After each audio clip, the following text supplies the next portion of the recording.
Guys, what's going on? Hopefully everyone is well. It is Friday morning here in Sydney, Australia. 10 a.m. Friday the 13th. Friday morning. And we got fights to look forward to. There's a couple cards. If you're new to the channel, I say welcome. If you're an OG, if you watched our if you watched the channel evolve, if you've watched what we're doing over the last 6 months, I say thank you for the support.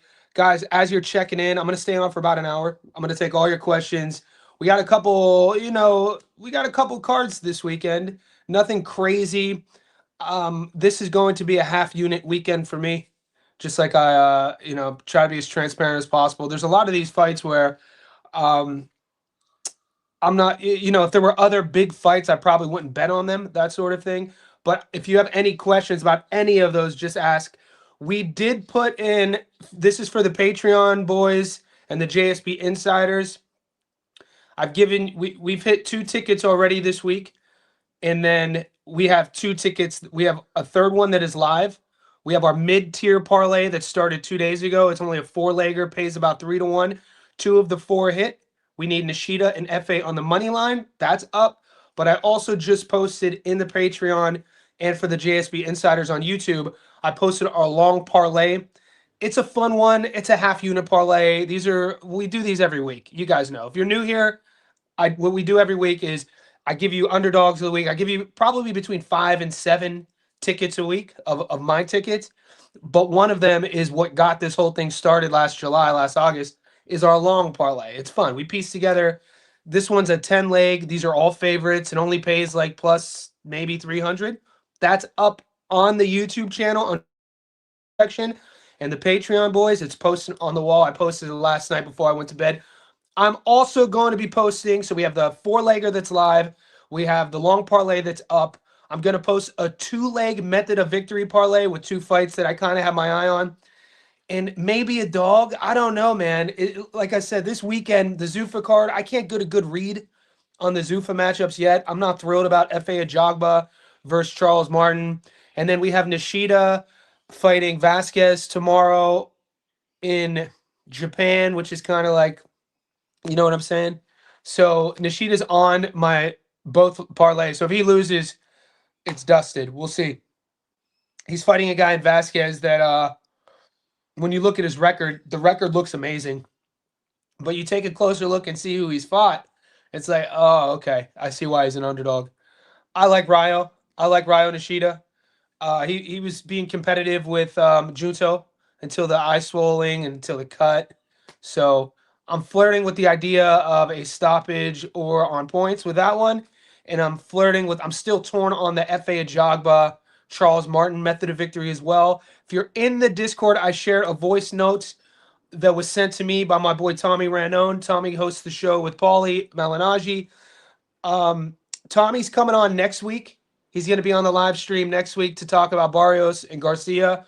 Paulie was supposed to, but he's going to be in the UK doing a bare knuckle media tour. Now, if you're in the Discord, you could check out the 2-minute take from Tommy. I shared it with you. So I feel whenever I get opinions from a guy like Paulie or Tommy or even coaches, I always share it in the Discord. So you could take whatever you want with it. I don't do it to tell you to listen. Tommy and I have disagreed the last 3 weeks between him and I. Tommy, and fortunately we were right. We've been on, but my point is I don't share all the knowledge that I get from outside sources for you to it's almost like I get some knowledge, I share it, I'll be the conduit of knowledge, and then it's up to you guys to take what you will of it. The one thing you will know by fight night, you'll know who I'm taking because you guys get all my picks. Now, if you're not in the Discord, that link is pinned right there. It's a couple bucks a month. You can enter the Discord from YouTube or Patreon. Click that link. We're at 365 now, man. It's a beautiful thing. It's our community. Guys, I launched our merch. Very first edition of Johnny Says Boxing merch. There's a white Swindler Unk hoodie that's just all white, Swindler in green. And then we have a 79 Swindler. There's a 79 Swindler tee as well. I'm going to be doing more versions and more versions. It was more or less me figuring out a company that would create the website for me, create all the merch. There's coffee mugs, there's stickers, there's all types of clothing designs. All I have to do is design and upload, and then they link it to my YouTube store. So if you want to check the three shirts, a black tee, a white tee, and a white hoodie, it's on YouTube now. Johnny Says Merch, and I'm open to suggestions. I know some of you boys are graphic designers. Some of you guys like drawing. Hey man, if you have a design idea, just send me an email. I'm gonna start taking your questions right now. We got, what's up, Fitj? Hey Johnny, I have a sneaky pick for Feb 28th. I'll pull up the odds too. Ticket Tech, big hits. So February 28th. Appreciate your support, FitJCR. I'll pull up the odds in a second. I'm just checking my phone to see what card you're talking about.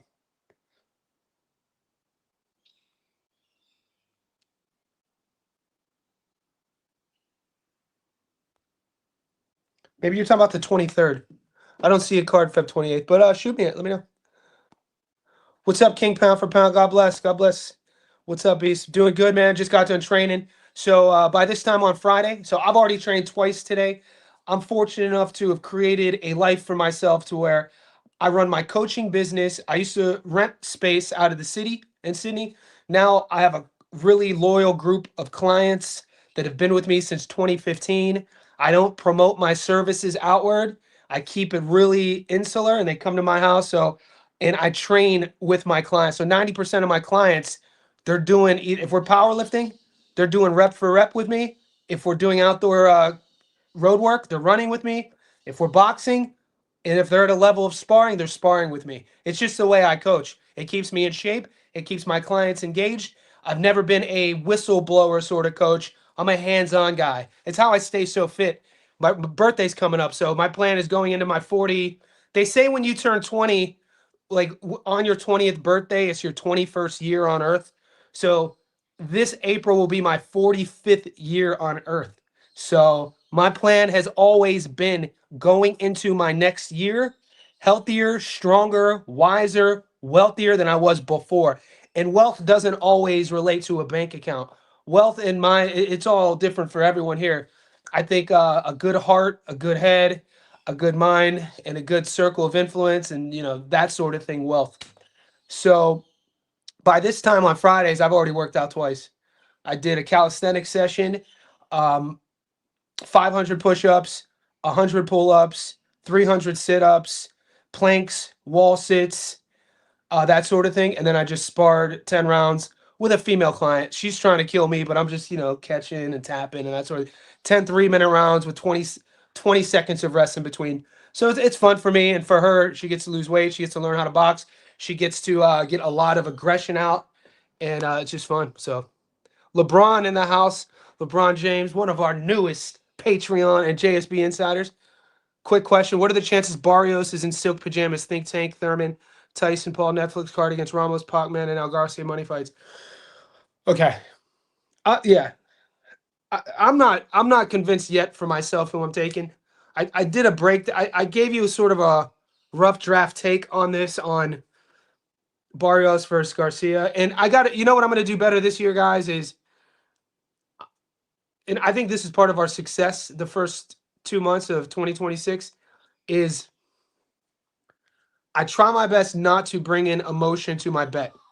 So after I did the breakdown on a live stream a couple days ago, I talked about why I didn't like Garcia, but I thought about that. And I was like, that's all my own, like, that's me projecting my ethics onto him. He's just a 27-year-old dude, Maybe he can beat Barrios.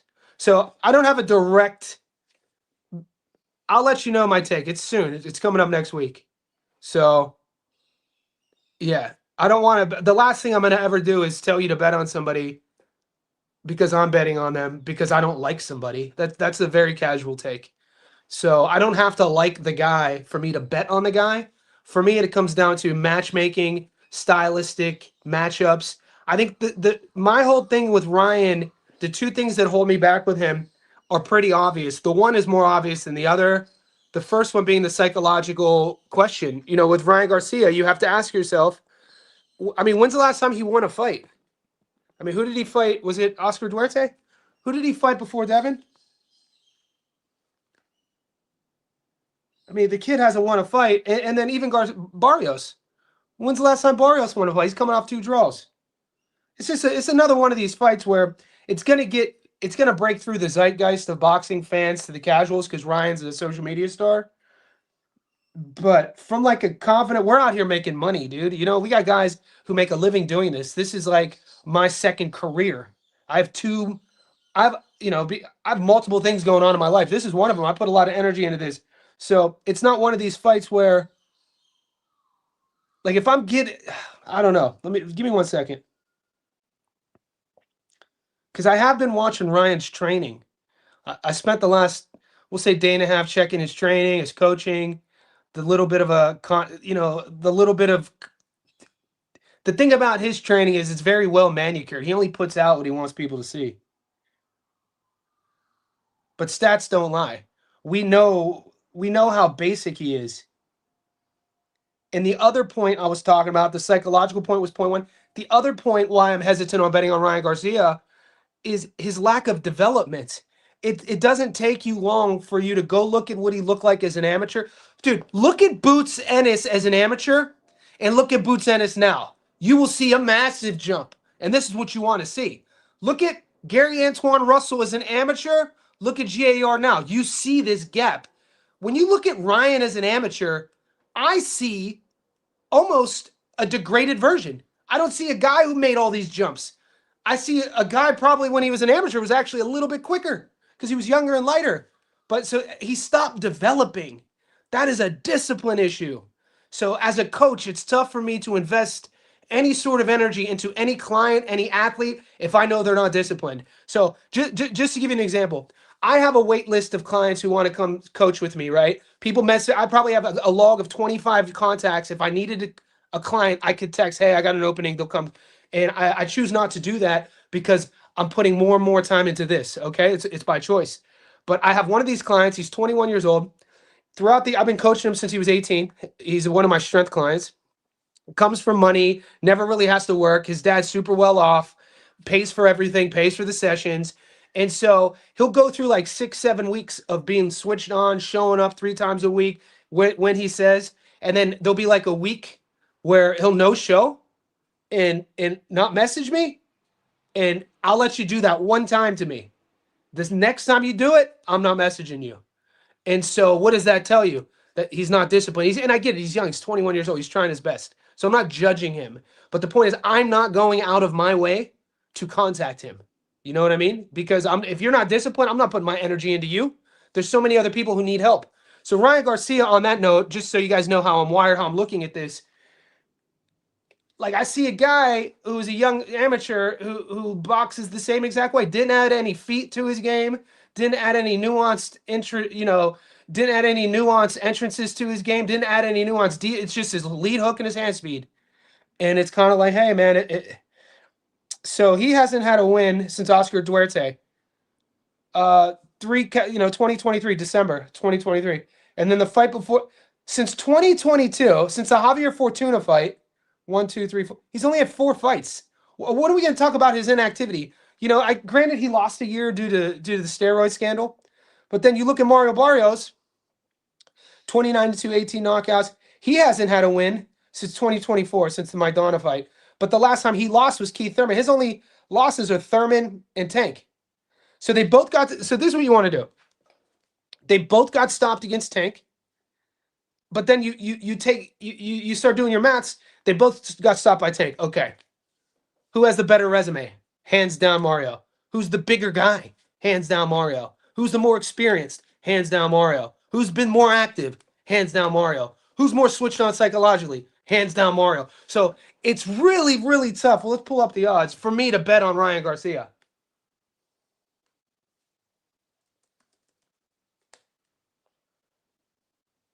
Like if Ryan Garcia was, kind of operated like Gary Antoine Russell and didn't use social media and, wasn't a viral sensation and his name was just Ryan Garcia and, you knew him just for how he boxed. I don't even think he gets this fight. If Ryan Garcia had his men, I have 42,000 Instagram subscribers, right? Been working on it since 2012, right? If he had 42,000 Instagram subs, I don't think he gets this fight. That's my whole point. But Mario Barrios would still be a world champion. You know what I'm saying? Mario Barrios got himself the package. This is what nobody's talking about. Mario Barrios earned the package. I mean, you could talk about what promotions have done, but from an individual building thing, he didn't get the Pacquiao fight because of his Instagram.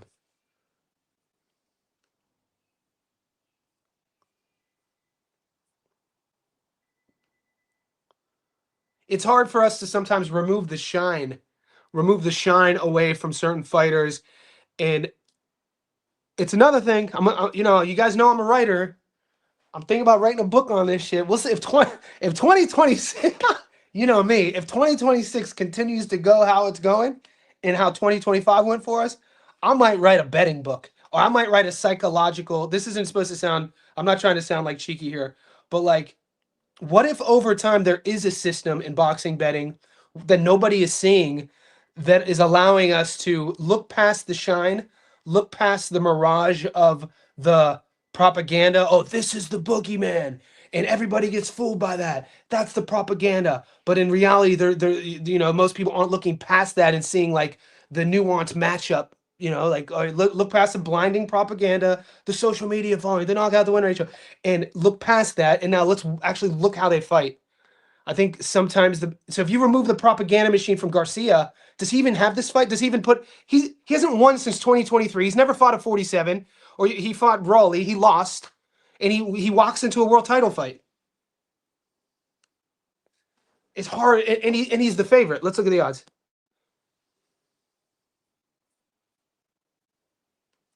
How do you bet on that guy? You know what I mean? Like this is where I'm struggling with. He's had what, 5 fights in 5 years?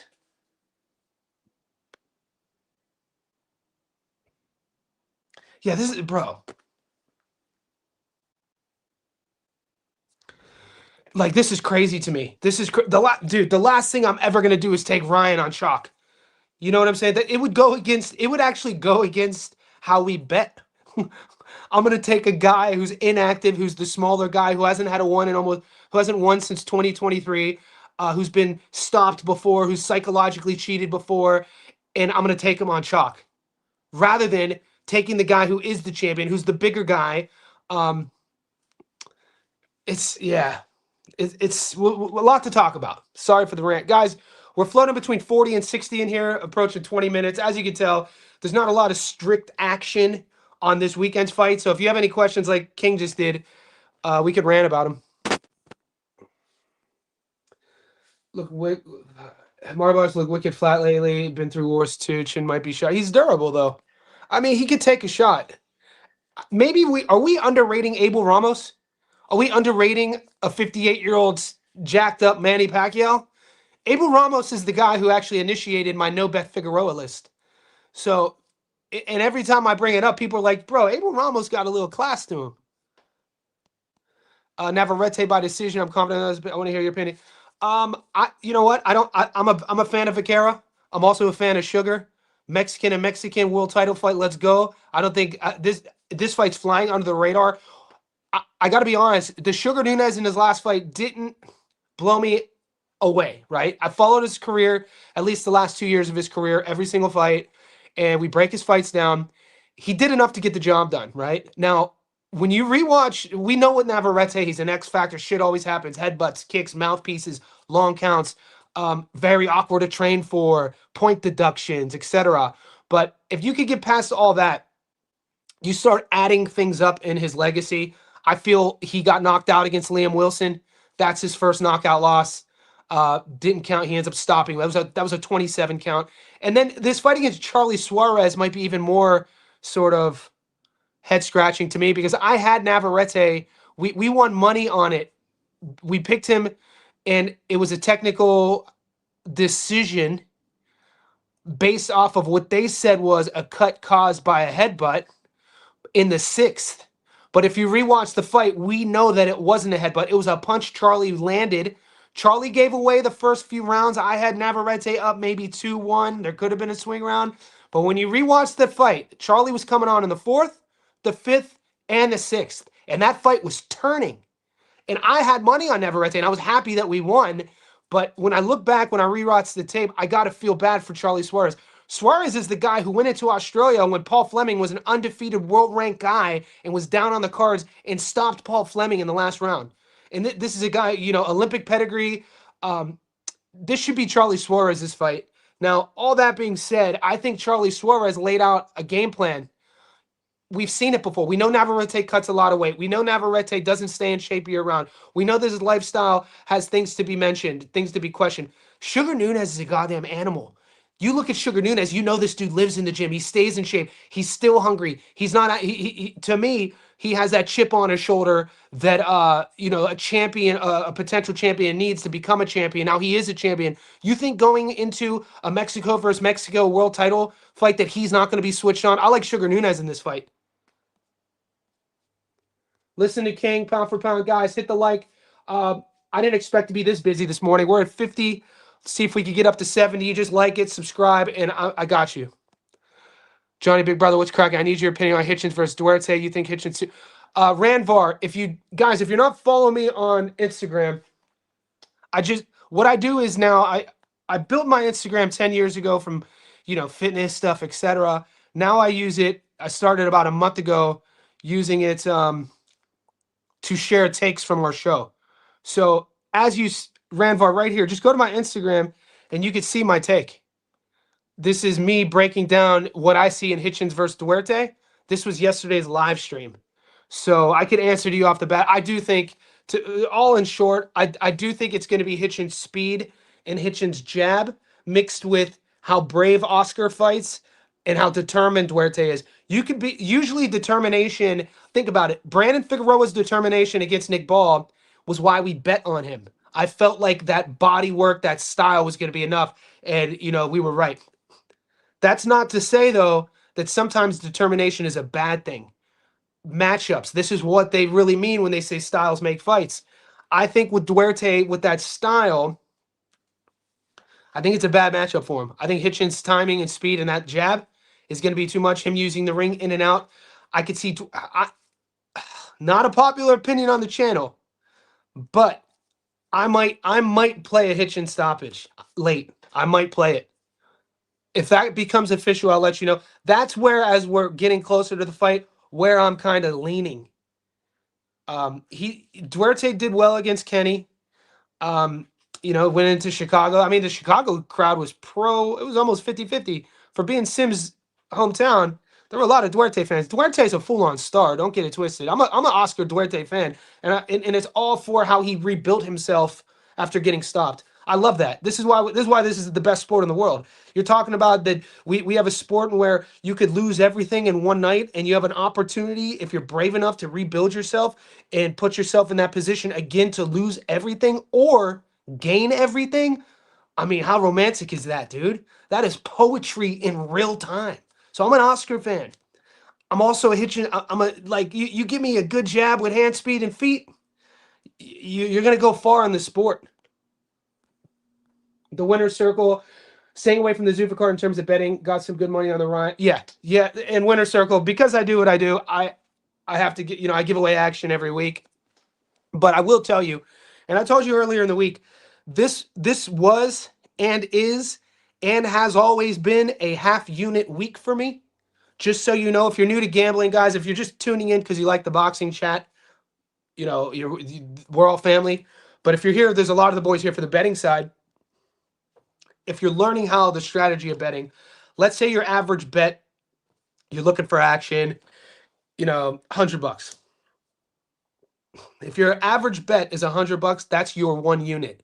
So when I say half unit betting this week on this Japanese card, Japanese domestic fights should always be half unit, by the way. That's my rule, a rule of thumb I have. Whenever there's a Japanese card, I'm going to get a little action, like, Ryo Nishida's fighting Vasquez. That's always half unit. So if we're up, we're good. But if we're down, we're not that. It's not. These Japanese domestic cards are crazy. It's for me. This is my half unit list. And the longer you're on the channel, domestic heavyweight fights for me, half unit. I'm not going heavy. And if I'm going heavy, I usually go 2 times unit. Sometimes I'll go 3x unit if I'm feeling froggy. Those are usually on, sort of bigger fights where I think I'm really, really confident.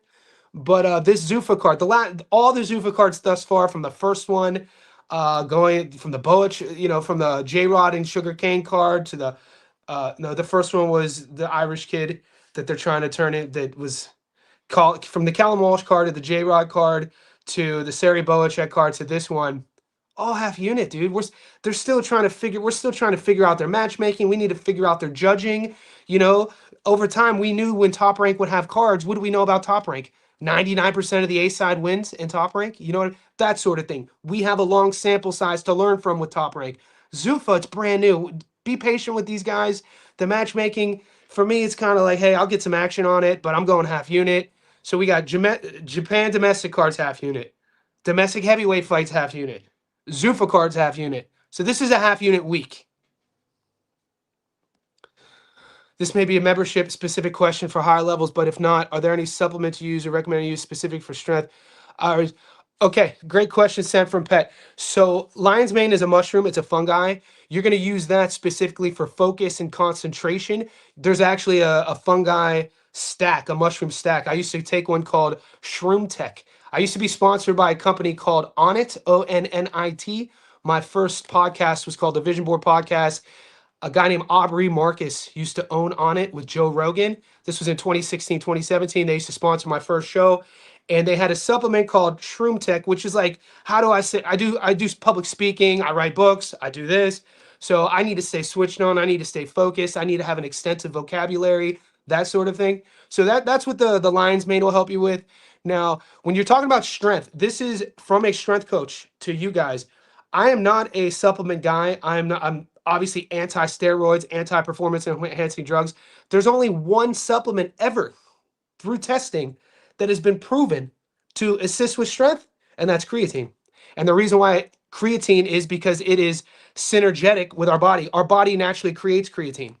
So creatine used and shout out to Chris Algieri, shout out to Dr. Jose Antonio, the president of the ISSN, the International Society of Sports Nutrition. They recently did a study. It was a 5-year longitudinal study, I think in 2018. Shout out to Dr. Corey Peacock as well from Nova Southeastern University. This was my network before I started doing boxing betting, by the way. This is my wheelhouse. They, in this longitudinal study, they realized that microdosing creatine actually helps with brain function and brain protection. This is why Algieri was part of the study. A, because he's a nutritionist. B, he's a former boxer. And so if you feel you took in, I played American football from the time I was 7 until I was 18. So that's a combat sport, getting hit in the head. And then I boxed from the time I was 7 until I was 15, getting my ass beat as a little kid. And so concussion, CTs are real things. So if you feel like you lived a life with, maybe you want to worry about your brain health, you can microdose creatine. Now, if you want to macrodose creatine, it's usually 3 to 5 grams. And depending on what product you get, they'll have a layout for you. Like if you're new to creatine, you want to max load it. You want to start with like the first week, 5 grams, and then you want to deload it and then get into a habit of doing a 3 gram. And I used to just mix it with water. But I got to be honest with you, at this stage of the game, I don't take any supplements. And I'm not trying to sound self-righteous. All of our bodies are different. The goal with health and fitness, the goal with strength, the goal with feeling better about yourself, you have to figure out what works for you. And so it's one of these things. You're not going to find a magical pill. There are no shortcuts. There are no secrets. Through your effort, dedication, and discipline, you're going to figure out how your body feels when you eat X amount, when you drink X amount, when you sleep X amount, when you train X amount, that sort of thing. And then from there, hire a coach. Coaches can help and guide you. Do I have a boxing ring? So I have my garage padded and floored, segmented, and across I have a tennis court as well. So when I do drills, if you go to my Instagram and see all the drills, that's in my gym downstairs. But when we spar, I either go to my gym on the weekends that I don't own where there's a ring, or I spar on the tennis courts with the clients. Mike from Melbourne checking in. Appreciate you. Abdullah, you like Abdullah, Mike? That's an upset, right? I was looking at this fight. I got that fight on. Let's have a look. Abdullah with an L too, a 1L. Because when I was taping him, I was like, how come this guy doesn't have a box rec? And then I looked closely. I was like, oh, it's Abdullah with 1L.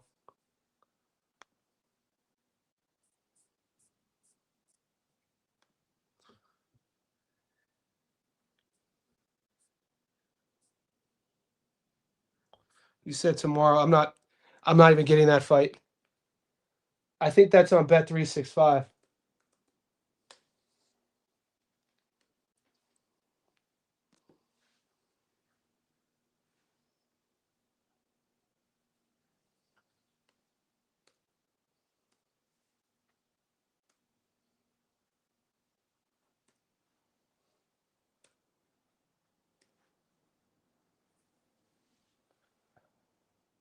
Masood Abdullah.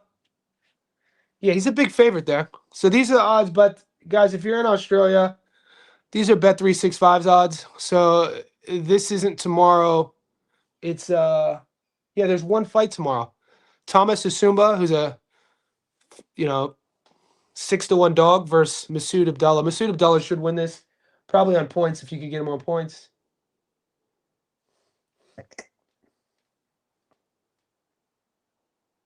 Yeah, I think Masood Abdullah on points at $1.50. If you get those odds, I would play that.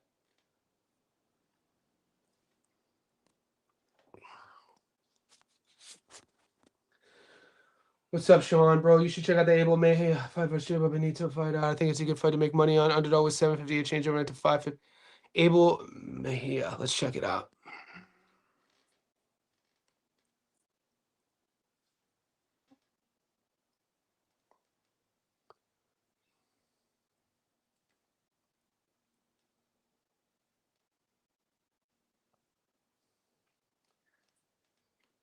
Benito's 5-1 dog here, right there. Yeah, I'll check it out. I mean, like I said, we're up a lot, guys, for 2026. We've been on a heater since our last money line loss on our parlays. Our only money line loss, I think, in like 2.5 months on the money line was Andy Cruz. If Andy Cruz won that fight, the streak would be insane. I could go, but something around 70 in a row, dude. Something around 70 in a row on the money line. Now, 5 weeks in a row with dogs, big fights, getting it right. So my whole point is that when I'm doing half unit weeks, I'm kind of recharging my batteries a bit. I put a lot of energy into this, and I spent getting the wins in Detroit. Cleaning up in Salida 2 nights ago, hitting with our dog of the week, and hitting with the plus 280, the method of victory with Vair on points and Pagan on points. It just kind of capped off a very, very intense run for us on the channel. So I'm kind of using this week, and I gave you a long parlay. We have an active parlay. I'm going to give you another ticket in the Discord and on the Patreon. But just so you know, because I didn't put a Stats Zone Live video out, I'm just recharging because we have a lot of big fights coming up. And if you guys are entrepreneurs, if you guys have if you know that word gets thrown out there a lot. Some people like the word, some people don't. I guess I want to rephrase it. If you're working on a passion project and you want to build it, this is what this is. This is you guys are part of my passion project, and I couldn't be more grateful. But it's really important that every now and then you have a chat with yourself to refill your cup, take time away, recharge. So it's important. I mean, the week of the Josh Kelly fight, I did seven. I released I did 7 Stats Don't Lie videos. Each one takes me about 4 hours. I did 7 in a week.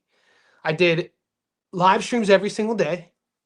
My point is, I knew this week was coming. I was like, all right, it's a slow week, but we're still going to make money. And I knew our money making opportunities were on that slated promotion card. So I put a lot more energy into that.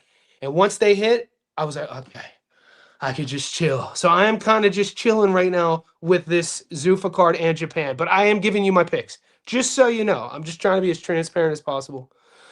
I just can't trust Garcia. Raleigh made him soft. Yeah, you know what, Mike. You know what my coach used to say. I've heard Malinagi and Tommy say this. He got domesticated. That's what happens. You could see it. Raleigh domesticated him. What's my take on Gary Antoine Russell? I'm a fan of Andy Hiroka. I covered the Andy Hiroka versus Rikishi fight. It was Rikishi's only loss up until he fought Brian Norman Jr. So Andy Hiroka's been on my radar, and we talk about him on the channel. Gary Antoine Russell, on the other hand, is one of my favorite fighters. The way he jumped out to an early lead against Alberto Puello, 4-1, maybe, and the adjustments Puello made, how Puello, shortened the ring, was using the ring, the entire ring, and he kept shortening. And Puello's a tough out, man. Puello's a tough out. He's a tricky customer in there. Long, rangy southpaw will use the ring, but then he'll fight you on the inside. Looks like he can't crack, but then he has deceiving power. Just a pretty big problem to deal with. People underestimate Puello. I thought Puello beat Matias. I'm a Puello guy. Like I said, I put Alberto Puello kind of in the same category as Sandor Martin. These tricky Puello's a little bit above Sandor Martin. Really smooth operators. Like if you like technicians in boxing, a guy who could stand there and pretty much you can match him up with anybody at the highest level. They might not always win, and they might not be a perfect fighter, but they're slick.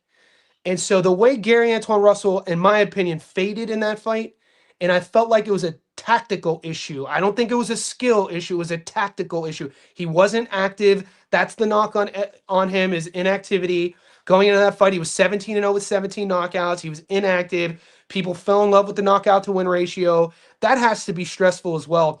I bet you if you ask him, it was probably not to lose. That probably wasn't good. But when we saw him again, when he lost the close decision to Puello, his bounce back fight against Ryo, God damn, you want to watch a boxing clinic against a kid who's super tough? Look what Ryo just did, what Ryo just looked like. Ryo's one of my favorite fighters as well. Far from a perfect kid, only 26 years old, still green as hell, pretty new to the sport. Gary Antoine Russell put a goddamn clinic on. Like, beat him from pillar to post. And didn't stop him, but I feel like that is a sign of things to come for Gary Antoine Russell. I want to see him in massive fights. I want to see Gary Antoine Russell's name headlined in an arena and see how he elevates. You know what I'm saying? Like, this is the beauty of our sport. When you get these guys and you get these talented guys, we've known about GAR since the amateurs. When you get these guys and you elevate them and you put them in a position so the world could see, I feel his best days are in front of him. I feel like the average person doesn't even know who he is. Andy's a champion. I'm a big fan of Antoine Russell. I think Andy Hiroka's style is, what do I always say? I'm gonna get a shirt that says tailor made. I think Hiroka's aggressive Japanese style is tailor made for GAR to look great. The one thing GAR, he does a lot of things really well, but what can get overlooked is his measuring of distance and range, and then his timing when he's coming back at you. So I'm a fan. Sorry about that long. That's a long ass. Barrios is a 315 is insane. There's nothing special about Ryan. Watch all these influencers but lows. Yes. So winner circle. So that's why I'm waiting to put my money on Mario, because I feel as we get, I'm probably gonna pull the trigger. You guys will know my bet come fight week. I'm 90-10 on Mario right now, but I'm not gonna place my bet until after weigh-ins. I'm going to wait until the weigh-ins, I think, because I feel so much money is going to be coming in on Ryan. Mario might be at like $4 by then. Garcia never won a fair fight at welter. Had to cheat to win over Haney. Barrios will not look as good as Raleigh, but Barrios will not look as good as Raleigh did. But you don't think he? Why do you say Raleigh did fight his ass off? Raleigh fought his ass off. Shout out to Raleigh, one of my favorite fighters. People think that this is a diss when I say it, but he's an overachiever. That's a compliment. If you took his amateur class, the guys that he was coming up with through, in Vegas, those infamous sparring or fight sessions at the doghouse with Floyd, if you took all those guys who were there and you said who would be the 2-division world champion, I bet you not a lot of people would have picked Raleigh. I'm a fan. I'm a fan of Raleigh. I see Gary Antoine Russell and Frank winning convincingly. Nair Albright. I mean, dude, people are kind of glazing Nair Albright all of a sudden. They're kind of glazing Nair Albright's record and his resume. People are like, oh, he has a great resume. He might not always win, but he has a great resume. I mean, does the resume go into the ring with you? It's really hard. Like when you look at here's my take on that. When you watch the Frank Martin versus Gervonta Davis fight, we know that Frank killed himself to make that weight. If you watch the sequences where Frank was doing well, the speed, the explosivity, the athleticism, he looks like he belongs. The only time he didn't look like he belonged is once Tank figured the timing out, and that comes with world-class experience like Tank had. That like Frank didn't have this long amateur career. Frank is pretty green for how old he is. We know that. We knew that going into it. But the X factor with Frank is that he could crack, and he's super athletic, and he's a dog. You know what I'm saying? I don't expect now. Here, Albright isn't a fast twitch guy, a super explosive fast twitch guy like Frank is, and he definitely doesn't have the timing and power that Tank has. So I'm on team Frank here. Perth in the house. Skeezy, you know you're my guy. El Gallo, Albright a dog. If an upset is supposed to happen, it'll be Frank losing, but Andy Hiroka is a mystery as well. I don't think Hiroka's a mystery. I don't think her and Albright is a dog, but they're both they're both dogs. Watch how he operates though. The operating system in terms of punching, speed, volume. I think this is Frank's real weight class. I think we're going to see. Say what you will. Rancis Barthélemy was a former champion. He obviously 38 years old, not in his prime. You can only fight who they put in front of you. Yeah, I think I like Frank Martin in this fight. I think it's close. I think the deciding factor for me, something that will separate the two, is going to be the speed and power.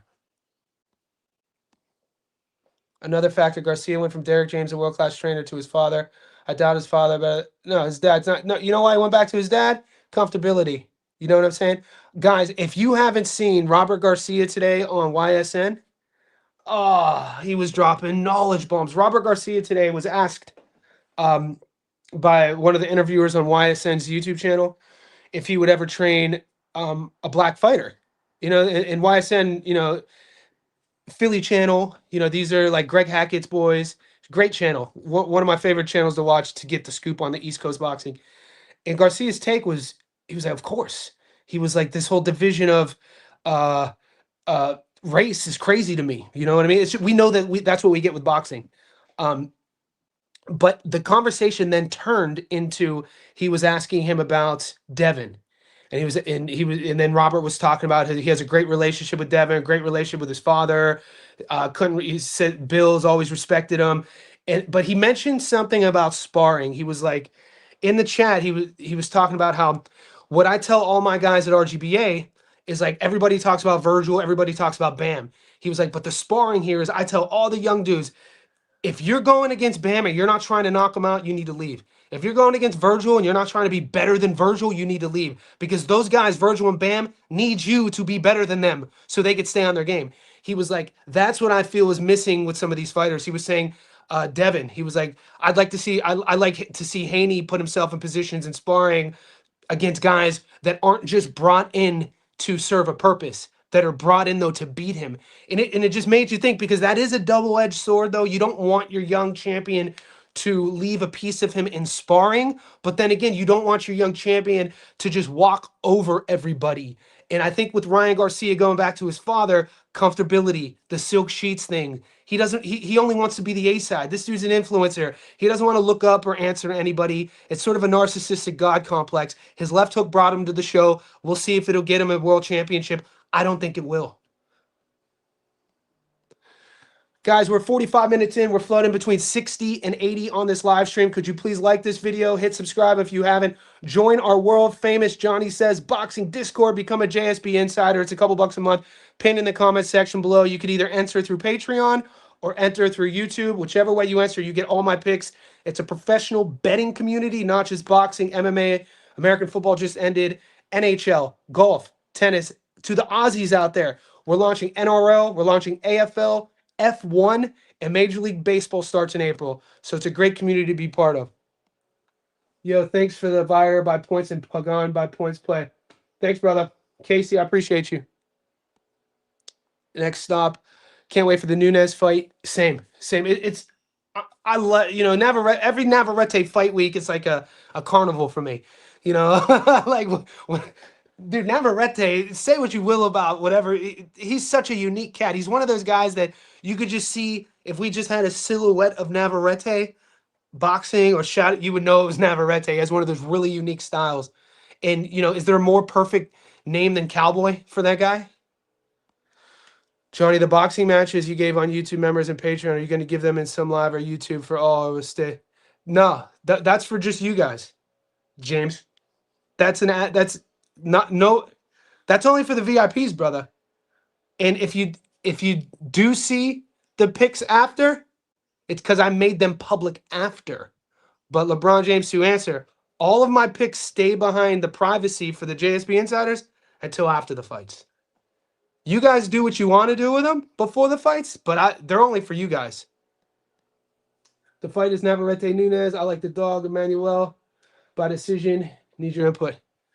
Yep, it's coming. I'm breaking that down too. Yo, thanks for the Vire. Pagan points. Yep. Michael Brown between I got FA. I got Ajagba, Michael. I'm gonna give you my tomorrow. For all the JSB insiders, I'm gonna give you my method of victory. I'm still torn between points and knockout. It's a half unit bet though, guys. It's a heavyweight kind of fringe world level fight. Martin has, old now, FA, 6'6", 6'5". Charles in his prime, no longer, but he could crack. FA trying to get there. It's just a weird Zuffa matchup. A knockdown prop Hitchens, maybe. I'm going to go a little bit heavier. I could see a knockdown prop. And we have to wait till fight week to see those props. GAR, Andy. GAR. Mercado odds are too high. I wouldn't be dumb to screw with them. I'm not disagreeing with you, bro, because that's what we do. Not all of our picks have to be. Not all of our pick. How do I say this? From a value play, shout out to Nick from Breaking Bad. He talks about this a lot. From a value play perspective, this is right. But from a long parlay perspective, I'm picking a winner, and I don't see Mercado. I just didn't see anything in Mercado's tape. When you tape him and his resume, the record looks great. But when you kind of pull back the curtains and look at like how he operates and who he's fighting, I think Ryo Nishida, the odds are right where they need to be. Did you do some tape on Brian Mercado? Seems like a big hitter. Could be. This is what people are saying. I don't see it, man. I know the odds are coming closer and closer. I think there's a lot of money coming in on Mercado because I took Ryo 3 days ago on a prop on a long parlay at $1.16 in Sydney here. Now he's at $1.27. Means an 11-cent swing. That's money coming in on Mercado. Now I don't know how much of that is just sharps trying to dog hunt. I think they're dog hunting here. Don't bet your mortgage on this fight, guys. I would also say Pro Box. We actually do pretty well with Pro Box cards. I like the Pro Box cards. I do pretty well on the Pro Box cards. But yeah, you have to just kind of keep track of your own. You guys will pick patterns up where some guys might do well in Japan. Who's the kid from there's a kid from the UK. He stopped doing his channel. I like this channel. He was really good at what he does. He used to break down tape, and he used to do like the obscure Japanese cards, and he was good. It's just from a content creator perspective, this shit isn't cut out for everyone. You know what I mean? Because like the kid who would do the Japanese cards, he was probably at 80 cent per hit rate in Japan, but his channel wasn't growing because you got to marketing's a big thing. You got to know how, and he stopped doing it. It was kind of bumming me out. But some people hit in Japan. When I see Japan fight cards, unless it's an Inoue or Nakatani, excluding Inoue and Nakatani, I'm talking these domestic Japanese fight cards, half unit. Meja Ruiz over 8.5. Damn, my boy Eddie is getting these props. I love it. FA Ajagba. So you like Mayhem money line, Ruby's money line, over 8.5 on FA Martin, Zambrikov on third. Bro, you've done your study, mate. This is my whole job, guy. My job on this, I always talk about, is never to talk you guys out of your bets. It's to educate and just kind of give you my input. If you God, I mean, sometimes it just comes down to you trusting your gut. If you did your research, Eddie, which it sounds like you did, and you have a reasoning and a path to victory for these outcomes, play it, dude. You know what I mean? Because at the end of the day, if it loses, at least you know you just weren't fucking picking shit out of midair. The outcomes aren't always going to be in our favor, but over time, I feel if you put the energy and effort into something, overall, the percentages of outcomes will be in your favor. Appreciate the advice. Oh, no worries, Sam for Pet. It was a great question. You know how to you know how to really connect with me when you start asking me fitness and wellness stuff. Agree with numerous negatives, too erratic to wager on, but just looking at how they match up, Ryan is noticeably faster. True. If Manny could do it, I see him consistently countering, but I think Ryan's countering though happens when he's just trying to hook with his opponent, right? He wouldn't really be like. No, it's a good point, Mike. It's a good point. Shout out to the super chat. I'm just catching up, everybody. It's for me.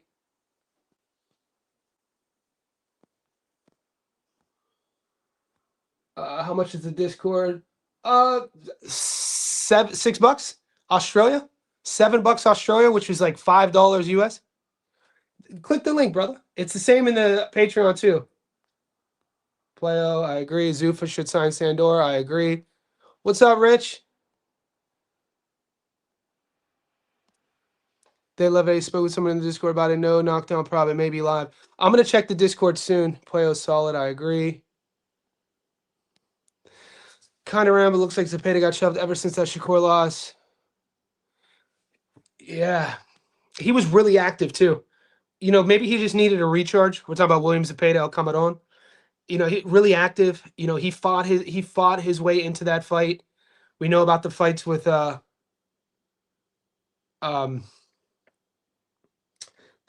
two fights leading up to that. My mind's going a blank. The kid that Kid Schofield knocked him out. Boxing's a brutal sport, man. You know, he worked his entire career to get that title fight, and he just came up short. So the way I would look at that, sent from Pet, it looks to me that maybe he's just recharging, taking time off. Brutal style he has. You know, takes a lot of shots, gives a lot away. Maybe he's just recharging, getting healthy. Could have had injuries going into it. It's a brutal sport. Fun fighter to watch, though, man. Every time William Zepeda fights, I watch. Zepeda versus Morataya would be a fun-ass fight. What's up, PJ? Martin Albright, who you got? Right now, I got Martin. It's not my official pick, but I'm leaning on Martin right now. See, this is the type. What's up, Goated? What's up, T-Man? This is the type of stuff why it's hard for me to bet on Ryan. And, you know, I'm goated as a JSB insider, so I trust. I didn't look into this. I don't know what he's referring to, but I trust this comment because he's an insider. Ryan Garcia posted he's being set up for failure. Like, what are we talking about? Who says that? You're about to fight for a world title in like a week. The world's not out to get you, Ryan. That's what I always have to tell my girl. I'm like, look, the world's not out to get you. Like, people love you. You know what I'm saying? Focus on that. Don't focus on the loud noise. This is why Ryan needs leadership around him. He needs guys that he needs guys that could say no to him. I don't know him personally. All I'm doing is judging on patterns of behavior. That's all we could do, right?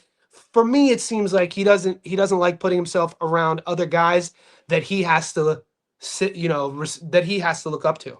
Not a lot of guys like to have, they want to be the alpha.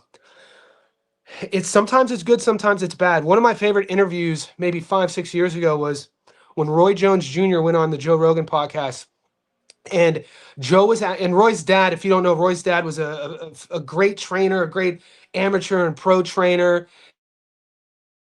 Very public breakup with his father and why he left the family and why he, never wanted to be coached by his dad. And Roy's, because I grew up with a very strict father. He was a collegiate athlete, American football player, very strict, Czechoslovakian conservative dad.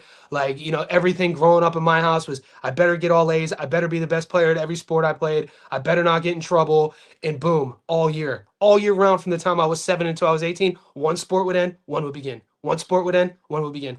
And when Roy was giving this interview and Rogan asked him, why did you leave your father? He was like, because, think about lions in the jungle. He was like, in a lion's den, there's only one alpha. There were two of us. Roy was talking about. He was like, one of us had to leave, and I was like, damn, like, damn. So, and it's interesting. Now with Ryan, I think he needs to put himself around other alphas that can hold him down in a positive way. Be like, bro, you're slipping here. Do this, do this. Stop messing with these people. Stop, these are distractions. This isn't suiting you. What's your life going to look like at 40? How are you going to feel at 50? Do that sort of. It seems to me he there's a lot of distractions. But you know what? I see him trying though. Like how he speaks on his spirituality and his relationship with God. I could see that he's trying. It's just a tough world out there, dude. So, my advice to anybody, I try to live day to day, not judging. But even when people wrong me or people try to play shade on me, I don't hate them. I try my best not to judge people. It's hard though.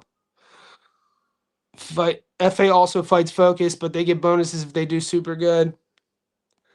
Kelvin Davis stature and style was tailor made. Yeah. Yeah. And Kelvin, no shade on Kelvin, but Kelvin very green. Kelvin Davis very green. Kelvin Davis is not Keyshawn Davis. Frank Martin's footwork is not taught. Frank Martin, the things that Frank's style is now or never, guys. What is he? What is Frank now? 30? Is he 32? How old's Frank?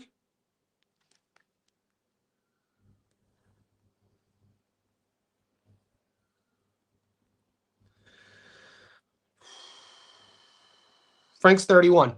Frank's style is now or never, meaning that he relies as an athlete so much on his explosivity and his power and his speed that as we get older as men, those things are the first things that deteriorate.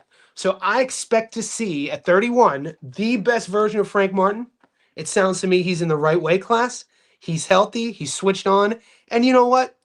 When we're talking personalities, I mean, I like his personality too. I like how he operates out. He's a to myself sort of guy. And people, he has a cult fan base because the way he is outside, He's not really a clout chaser sort of guy. He could have been. This dude was side by side with EJ in EJ's prime. He could have been. But I think the boxing world, watching how he operated, some guys would have operated a different way. You know what I mean? Clout wise. And I think that's why a lot of people respect him too. And I think I'm leaning on that his speed, power, explosivity, his athleticism is going to be too much. It's still boxing at the end of the day. And I'm not shading. Nahir's a good boxer. This is also Ryan's last fight before his contract ends. Him and Oscar, their relationship is funny to me. What's up, Skills? Devin was sparring Kevin Newman for Norman. A super middle with more foot and hand speed than Norman. Yeah, did you know this before, Skills? I wish I didn't hear this. Was this info you had? Because I could have used this during my pick. Or did you learn this? Because I know Kevin Newman's your boy, right? FA is dedicating his debut to his father, Eddie. Brings more pressure on him possibly. I like it. See, this is why, shout out to the JSB Insiders. This is the knowledge that it's not just film study. It's this sort of stuff. We got it. Just as fighters are preparing for their fight, they're trying to find an edge. Who has the best nutritionist? Who has the best weight cut program? Who has the best strength coach? What we could do is this sort of research. We need to find out, and this is why we're up. This is why we up. And thanks for sharing this, Sent from Pet. Sent from Pet is dead. FA, I didn't know this. FA is dedicating his debut to his father, Eddie. Brings more pressure on him to possibly get a knockout. I don't feel comfortable with the decision. Moneyline standard, I live bet 7-2-12. Emilio Navarrete reminds me of the old-time Mexican fighters, whether he wins or not. Yeah, one of my favorite guys to watch. What's up, Aussie Pugilist? Good day. Are I got it all sorted. I got it all sorted. Thank you, Aussie Pugilist. So Aussie Pugilist is asking me about a question I asked the Discord group late last weekend, and I got it sorted. So I found a company. If you go to my YouTube channel, we launched our first series of merchandise. 3 shirts. We have a white version, a black version, and a white hoodie. It's the Swindler series. The Swindler Says series, and I have a company that makes the shirts, stocks the shirts, ships the shirts. All I had to do was design. But thank you for looking up. Mike Hunter Jr. tell me Charles versus Epic can go either way because both aren't that good. I know, man. Skills. I'm sweating this one. You know, I know Tommy likes FA on points. You know, if we want to be romantic about it, let's take the old dog. If you want to be romantic, we're old heads. I mean, me and Skills are unks. If we want to be romantic about it, let's take the old head. But I already got action on FA, so my boots are already drawn. I'm picking Nunez by decision. El Gallo Negro, it's a good pick. That I got sugar too, man. I got sugar too, man.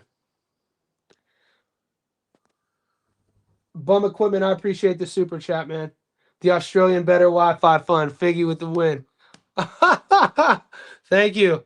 We got is the stream better? You know, you guys know that we maybe 2 months ago I used some of the funding that I get from my channel to get new technology, and we upgraded our NBN. So I appreciate the support, Bum. The Figgy win, the Australian Better Wi-Fi Fund. I like it. That was his name. Yeah, he did a really good job, man. Look, it always bums me out when content creators that are on the right track, because somebody like, this is interesting. Somebody on my Instagram messaged me and was like, and this is no shade to them, messaged me on my Instagram in a comment because Malinaji commented on one of my, like, I've known Paulie for over a decade, right? But they messaged me and said, hey, Johnny, it's crazy to see how far you've come since 2023. And I'm like, and I thought about it. I was like, 2023? I started my first show in 2015. You know what I mean? Like, I did my first US tour, my first podcast tour that was funded in 2016. So it's like, you never know when people, like, no, whenever you see, and I'm just kidding, like, my mindset's always like, I'm at the ground floor. But this is kind of like a testament to people that you guys listen to, or, you know, you're a fan of. You never see the journey. People only see the outcome. Like, I've been doing this for almost 10 years now. Not this exactly, but putting what, you know, building bricks, I guess. Easy money. Boys, I'm late. I knew Madueno was onto something. Was surprised right there.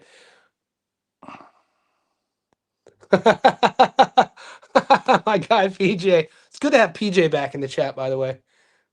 PJ came back about a couple weeks ago. Alberto Lopez. We were talking about him the other day on the chat, John. Alberto Lopez. What happened to him? Okay. This is a fun fight. Guys, we're an hour in. We still got 60 to 70 people on the live. It's a testament to you boys and how fun it is to chat boxing. So I'm going to stay on, dude. I'm done for the day. I don't have any more clients. I'm supposed to call my mom. So shout out to Rosie. I have to call my mom after this, so she could wait a little bit. If you guys still have your mom around, tell her you love her. You know, moms do so much that goes unseen, man. I'm picking Lee Wood over Warrington. I never liked Warrington's dirty style. He's another Nick Ball. I don't trust Warrington. This is hard to say because we just saw Lee Wood get stopped against Kakashi. So if somebody would hear me say, I don't trust Warrington's durability, could it be like, Johnny, what are you talking about? Warrington's coming off a victory where he looked good, and Wood's the one who just got stomped against Kakashi. But there's different variables to that. Wood's the one who came up from a smaller division to fight Kakashi in a different weight class. Kakashi, in my opinion, is one of the most underrated champs. And he was the champ until he chose to take the bag and he got stripped. He was supposed to fight Sugar, and he got stripped. He fought Wood for the bag, which is fine. And Kakashi's a fucking handful, dude. Kakashi's getting ready to fight Jazza. I got Kakashi in that fight. I'm a fan of Anthony Kakashi. I like guys who put it all together late in their career. Once again, it goes back to me being a hopeless romantic. I like the story, dude. You get a guy who puts it together later in their career, mid-30s. Both guys. Shout out to Jazza. Jazza beat Albert Bardagaziev, and then a couple months later got elevated to full champion. And look how the world works. Kakachi gets stripped because he doesn't fight Sugar, and then gets a chance to become a world champion again. So I like Kakachi against Jazza. I probably like Lee Wood over Warrington. It's not my official pick. We'll get there soon because fight week's coming up. Cepeda beats Stevenson. John Law. What the fuck? Because I got I was gonna but then I got Alberto Venado Lopez is fighting in Mexico soon. When's he fighting? White House fights announced this Saturday. Ain't no way the big names ain't on it. Female fight Amanda versus Kayla or Mackenzie. Got some UFC action coming up.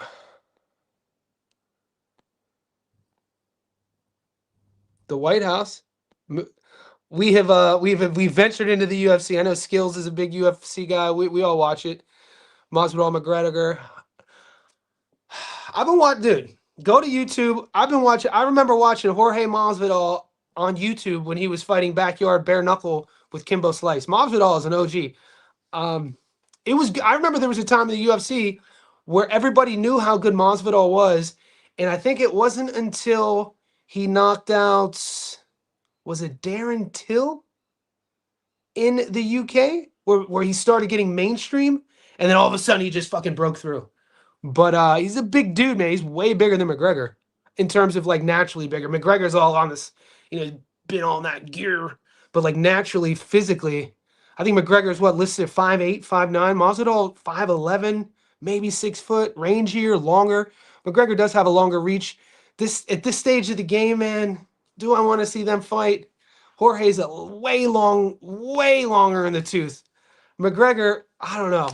For nostalgia, I'd love to see that fight, though. I'd love to see that fight. It probably is a bad matchup, now that I think about it. Because Jorge is a kind of a wizard on the ground, too. If Jorge were to just stand there and strike with Conor and there was no grappling, I'd say Conor. But because it's an MMA fight, Jorge, dude, he's been down in South Florida training his whole life. What's Skills say? McGregor wants something to do with Masvidal. There you go. There you go. We put an exclamation point on that. Young Money, I agree with you. Skills just posted in the Discord. Skills says, I posted in the Discord. People hate it. Kevin Newman guaranteed victory. I posted in the... Oh. So well, that was early days Discord, Skills. We've had to grow together. You know what I mean? When I started the Discord in August, I had no idea what I was doing. I didn't have a moderator. It was the Wild West. People were trolling, and there were people talking shit. And so I had to get a moderator. And then you could probably attest to this. We got the trolls out of there, and now it's like an educated chat. So people were, I remember those days. People were hating idiots. There's one thing with like arguing a point. There's another thing with just hating. Do you remember when Devin was a 2-1 dog? Yes. Yes, winner's circle. I remember. The proper thing to say is, hey, Johnny, do you remember when you took Brian Norman to beat Devin? Yes, I was wrong. None of us. Dude, come on, man. I know I was wrong. I'm not perfect, dude. I never said I was perfect. We know this. We are only as good as our last bet. But, Pat, throughout time, our history says that we kind of know what we're doing a little bit. Can you make it, John? Yes. So Chris, I have the mock-ups. The issue I'm having is upload. I'll show you the mock-ups real quick. So I have the screens printed. It's just that I need to figure out the website that I'm using. Here are the mock-ups. So this is one of them. Oh, that's one. That's one. That's one. These aren't on the website yet. That's one. These are just ideas. That's on the website. That's the Swindler hoodie.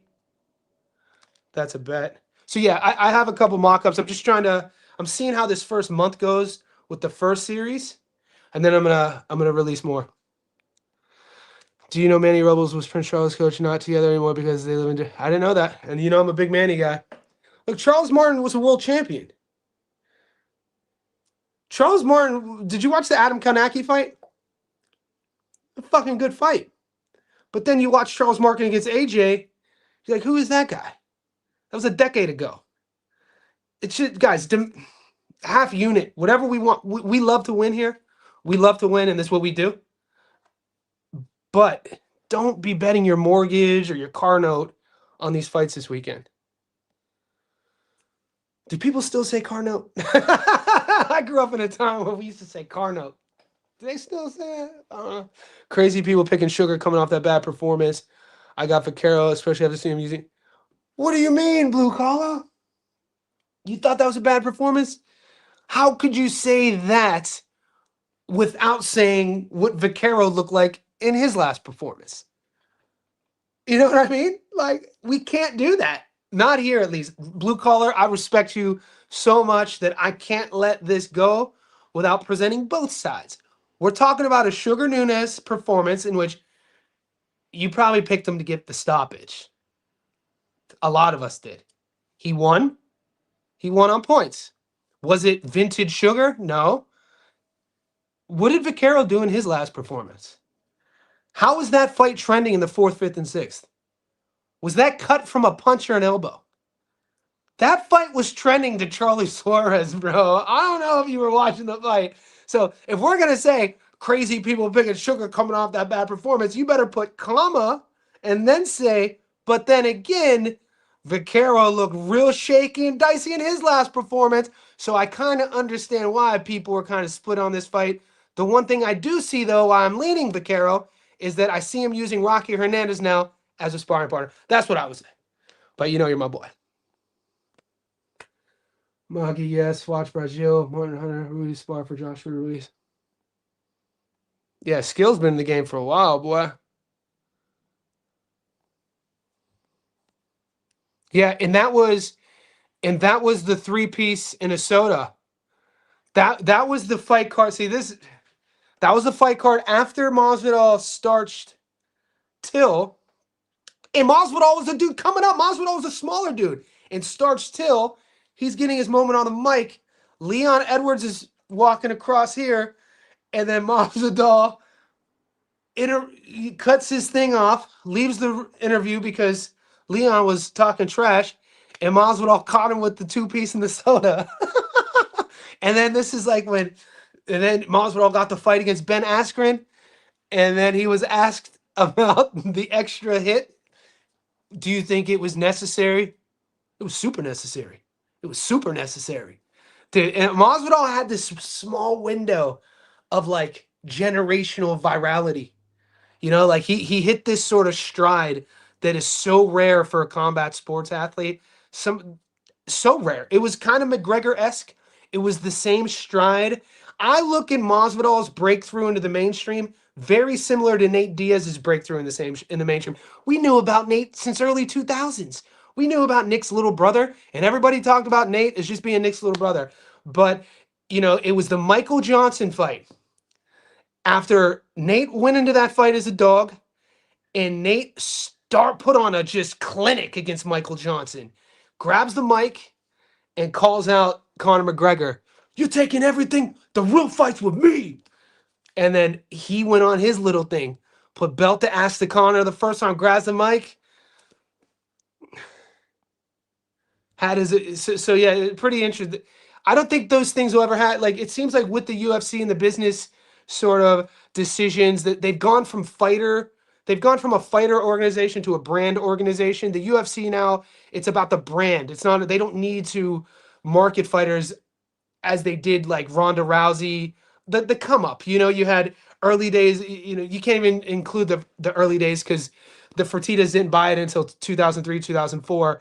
But then you had like the Matt Hughes days, and then the George St. Pierre days coming through, and then St. Pierre carried it for a while, and then John Jones, and then Ronda, and then Connor, and then they did the Reebok deal in 2015, and then with this most recent, the television deal on ESPN and Disney, and now with Paramount Plus, it's like Dana took a loan out from the Fertitas in 2003 or 2004 for $1 million and sold for $5 billion.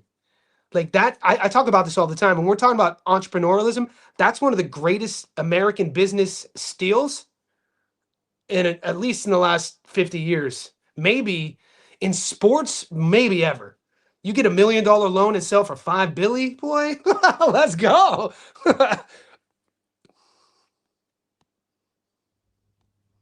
I'm telling you the distance. That King, and if you've been watching the lives all week, and I know you have, that's my lean is the distance. People trying to talk me into the stoppage. Yeah, I like the distance. But if I didn't have action on it, I could see a degenerate old dog play too, though. Those shirts. Thank you, Magic Kush. Guys, we're only going to get better. Everything is a learning experience with me with this. Even the live streams are slowly getting better. The bets are got a lot better. Our technology is getting better. The t-shirts will get better as well. Just be patient. I posted directly to your inbox if I think something is relevant. I know a big reason picking Norman over Haney was. Yeah, appreciate you, Skills.